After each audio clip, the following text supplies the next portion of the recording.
नमस्कार, स्वागत है आप सभी का व्यूज हाइलाइट्स में। शुरुआत करेंगे खबरों का सिलसिला। मैं हूं गरिमा रितेश। शुक्रवार को इस सीजन का सबसे सर्द दिन रहा। जी हां, तेज कोहरे से ढके हुए अलवर शहर सहित जिले भर में यातायात रेंगता नजर आया। ऐसे में वाहन चालकों को अपनी वाहनों की लाइट्स जलाकर चलना पड़ा। लोगों ने जगह जगह अलाव जलाकर सर्दी से बचाव किया। तेज ठंड के कारण बाजार भी शुक्रवार को सूने नजर आए। कई दिनों से लगातार बारिश के कारण सरसों की फसल और गेहूं की फसल में ज्यादा मात्रा में पानी नहीं देना पड़ेगा। फिलहाल तो होने वाली बारिश से फसल को सोने जैसा फायदा मिल रहा है, लेकिन अगर लगातार बारिश हुई तो फसल खराब होने का अंदेशा बना रहेगा।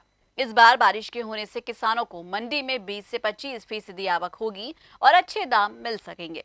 इससे काफ़ी फायदा हुआ है और एक बिजली की बचत होगी और फसल भी बढ़िया होगी और काफ़ी फायदा है। सरसों में पानी देने की ज़रूरत नहीं है और गेहूं में भी पानी देने की ज़रूरत नहीं है, कम से कम 15 दिन। और फसल भी की बढ़वार भी अच्छी होगी, सर्दी भी हो और बढ़ेगी। मतलब फसल को फायदा हुआ, फायदा ही फायदा है किसानों को। और आगे जो बारिश हो तो आगे अभी 1 महीने तक तो फायदा है, बाकी बाद में नुकसान है। अच्छा। देश में corona virus dry run vaccination की शुरुआत हो चुकी है। उसी के चलते अलवर में भी आज ड्राई रन वैक्सीनेशन की शुरुआत हुई। अलवर के सामान्य चिकित्सालय में कोविड-19 वैक्सीनेशन ड्राई रन का फीता काटकर विधिवत उद्घाटन जिला कलेक्टर ननुमल पहाड़िया ने किया। कलेक्टर ने कहा कि हमारी सभी व्यवस्थाएं अच्छी हैं और हमारे जो कर्मचारी और स्वास्थ्य कर्मचारी हैं वो पूर्ण रूप से इस कोरोना वैक्सीनेशन के ड्राई रन में अच्छे से लगे हुए हैं और आगे वैक्सीनेशन चालू रहेगा। राज्य सरकार के द्वारा अलवर ज़िले में आज कोविड का ड्राई रन है। मैंने भी देखा, आपने भी देखा।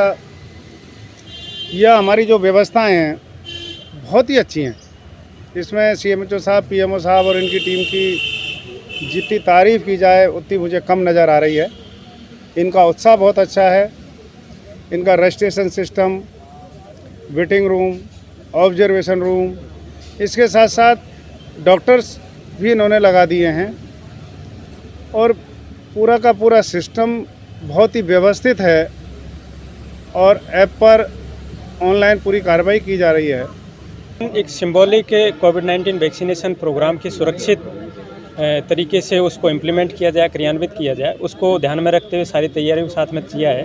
हमने 3 स्थान चिन्हित किए थे। ये सामान्य अस्पताल का पेंशनर्स समाज द्वारा बनाया हुआ वार्ड है, जिसमें बिल्कुल डेडिकेटेड कोविड वैक्सीनेशन सेंटर बनाया है। इस वैक्सीनेशन सेंटर में 5 कर्मचारियों को डेडिकेटेड ड्यूटी दी है।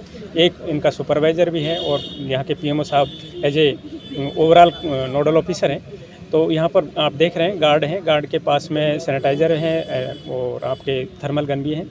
उनके माध्यम से आगे जैसे वेरीफायर जो वैक्सीन लाभार्थी है, बेनिफिशरीज है, वो यहाँ आ रहा है, उसको यहाँ वेरीफाई कर रहे हैं। उसके बाद वेटिंग हॉल में बिठा रहे हैं कि आगे की प्रक्रिया में जो समय लग रहा है उसमें आपस में क्रॉस कॉन्टैक्ट नहीं हो।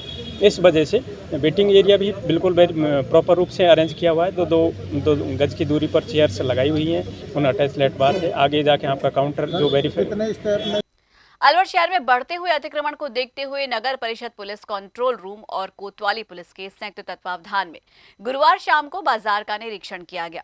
इस दौरान सहायक पुलिस अधीक्षक विकास सांगवान सहित शहर कोतवाल राजेश वर्मा और व्यापारिक संघ से जुड़े हुए पदाधिकारी मौजूद रहे। इस दौरान उन्होंने दुकानदारों को समझाइश कर कहा कि वो अपनी दुकानों के बाहर रखे हुए सामान से सड़क को अतिक्रमण ना करें। अतिक्रमण के कारण सड़कें छोटी हो रही हैं और यातायात का दबाव तेजी से बढ़ रहा है। ऐसे में आगामी दिनों में नगर परिषद की ओर से चलने वाले अतिक्रमण अभियान में दुकानदारों को समझाइश कर उनसे अपनी हद में सामान रखकर दुकानदारी करने की सलाह दी गई। सोडावास बाजार में 5वें दिन अजरगा मार्ग पर अतिक्रमण हटने से बाजार में लगे 4 चांद। आसपास गांव वालों ने अतिक्रमण हटाने को उत्तम कदम बताया कि ग्राम पंचायत के सरपंच सीमा सरजीत चौधरी और बाजार के व्यापारियों की पहल पर जेसीबी की मदद से अतिक्रमण हटाया गया। बाजार में व्यापारियों ने अपनी स्वेच्छा से हटाया सामान और अतिक्रमण। और इसी के साथ ही वक्त हो चला है बहुत छोटे से ब्रेक का, लेकिन आप कहीं मत जाइए, देखते रहिए व्यूज।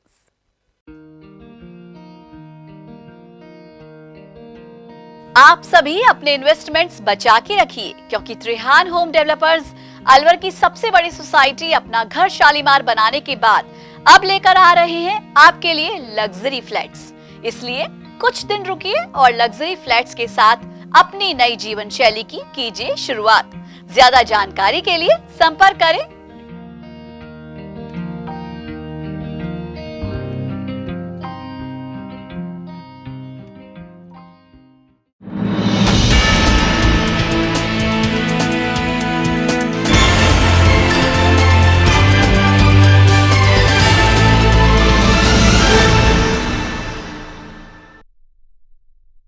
एक बार फिर से आप सभी का स्वागत है माध्यम टीवी पर। आप देख रहे हैं व्यूज और अब फिर से रुक करेंगे कुछ और खबरों का।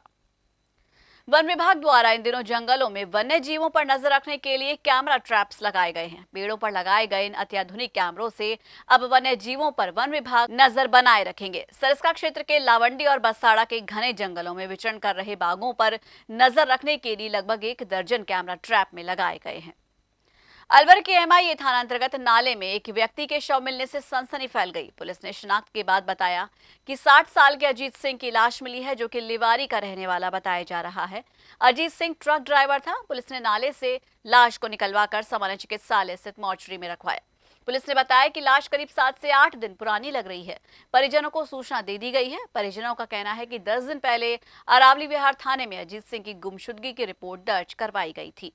नारायण सिंह। हाँ बताइए क्या हुआ था? सर वो हमारा भाई है बड़ा ये वैसे घर पे रहता था। वैसे तो उस दिन क्या है कि वो कोई वहाँ ढाईपेड़ी गाँव है हमारा, वहीं से एक गाड़ी को लेके चला गया था।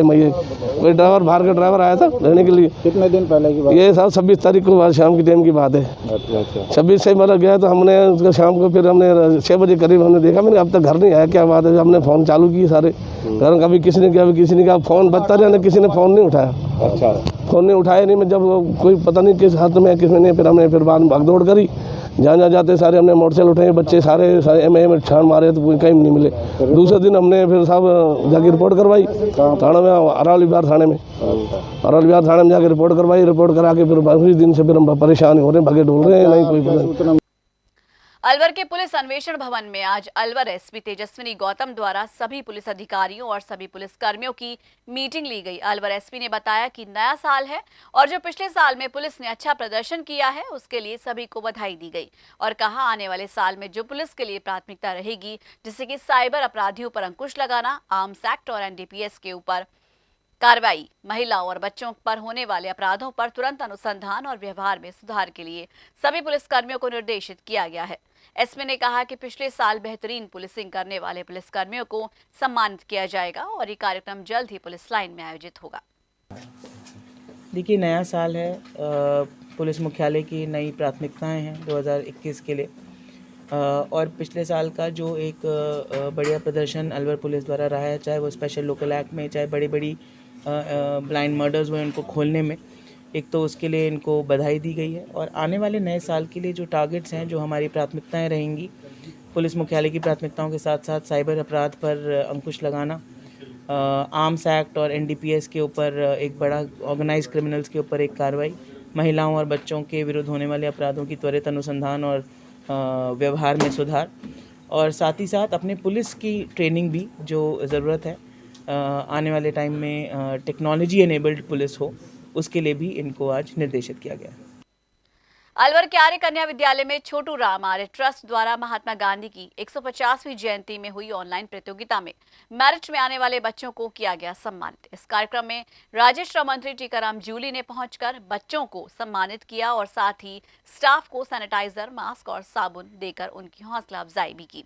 मंत्री जूली ने कहा कि ट्रस्ट द्वारा समय समय पर ऐसी गतिविधियां चलाई जाती हैं जिससे कि आम लोगों को फायदा मिलता है, चाहे वो मेडिकल कैंप हो, भोजन वितरण हो, मास्क वितरण हो। ऐसी गतिविधियों के लिए ट्रस्ट हमेशा ही तत्पर रहता है। आज छोटू राम आर्य ट्रस्ट के द्वारा महात्मा गांधी जी की जो 150वीं जयंती हमने पिछली बार बनाई थी, उसके लिए ऑनलाइन बच्चों की प्रतियोगिताएं हुई थी। उन प्रतियोगिताओं में जो बच्चे मेरिट में आए उन बच्चों का आज यहाँ पे पुरस्कार वितरण किया गया है और साथ ही जो स्टाफ है उनको भी मास्क, सैनिटाइजर और साबुन का वितरण किया गया है ताकि कोविड के इस समय में वो लोग अपने आप को बचा सकें। और निश्चित तौर पर मैं कह सकता हूँ ट्रस्ट द्वारा लगातार लगभग रोजाना ही ऐसी गतिविधियां चलाई जाती हैं जिससे आम लोगों को फायदा मिलता है, चाहे मेडिकल कैंप हो, चाहे मास्क सैनिटाइजर वितरण हो, चाहे भोजन का वितरण हो, किट का वितरण हो।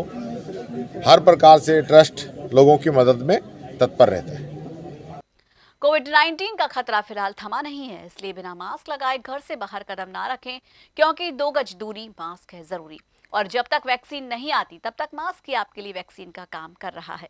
माध्यम टीवी आप सभी से गुजारिश कर रहा है, कोरोना वायरस से बचाव ही उपचार है। तो आज के लिए व्यूज बस इतना ही। अपने इलाके की हर खबर जानने के लिए आज ही अपने स्मार्टफोन पर यूट्यूब चैनल से सब्सक्राइब कीजिए माध्यम टीवी और देखें खबरों के साथ साथ मनोरंजन और हर तरह की जानकारी पाने के लिए रोचक कार्यक्रम। नमस्कार।